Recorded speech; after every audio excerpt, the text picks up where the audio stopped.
lakas ng palakpakan sa loob ng batasang pambansa sa sona ng Pangulo, siya ring ingay ng protesta ng mga rallyista sa labas. Hindi rin naiwasang magkagirian ang mga pulis at ang mga nagpoprotesta. Sa huli, sugatan ang 4 na rallyista at 22 mga pulis. Live mula sa Quezon City, may report si Cedric Castillo. Cedric. Yes, Jessica, mahigit 1.5 kilometro na bahagi ng northbound ng Commonwealth Avenue ang isinara, kabilang na yung bahagi kung saan pinayagang mag-hold ng program yung mga nagkilos protesta sa araw ng sona ni Pangulong Aquino. At sa pagpupumilit ng mga militante na makatulak pa papalapit sa batasang pambansa ay naging madugo nga ang kilos protesta. Okay naman, kaya yan.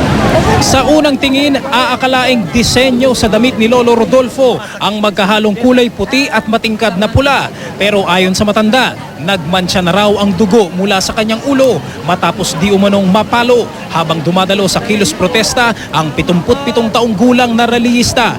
Nakabagsak na ako, tinulak ako eh. Nung bumagsak ako, tsaka ako hinataw ng hinataw. Kabilang si Lolo Rodolfo sa libu-libong sumugod sa Commonwealth Avenue para salubungin ng kilos protesta ang ika-4 na State of the Nation address ni Pangulong Noynoy Aquino. Matapos malapatan ng luna sa ospital, minabuti raw ng matanda na muling tunguhin ang rally para makiisa sa pambabatikos sa Pangulo. Eh baka mamaya hahatawin din to mga kasama ko. Gusto ko. Wala namang problema to eh. Talagang ganun eh, no? Maliit na bagay lang ito kung ikukumpara natin sa problema ng bayan natin eh. Bandang tanghalian kanina, maagang umakyat ang tensyon matapos ma-penetrate ng mga nagrarally ang southbound lane ng Commonwealth Avenue.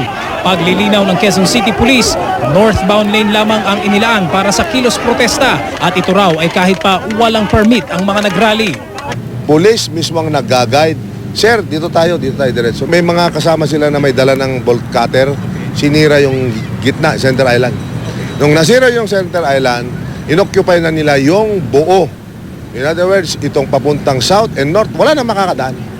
Bakit sa ilalim nitong sinasabing daang matuwid, bawal magpahayag, sinusupi lang mga tao para kaming mga manok na gustong ipasok sa hawla?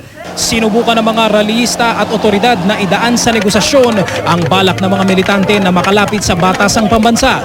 Pero nang hindi umubra ang pag-uusap, sumingaw na ang pagtitimpi ng dalawang panig.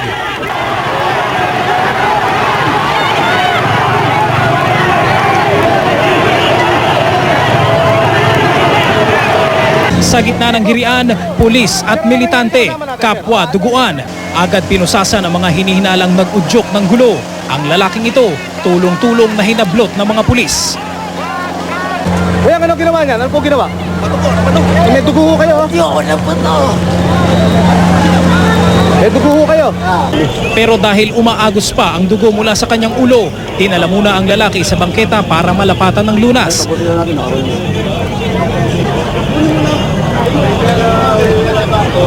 Apat na rallyista at 22 mula naman sa hanay ng PNP ang sugatan.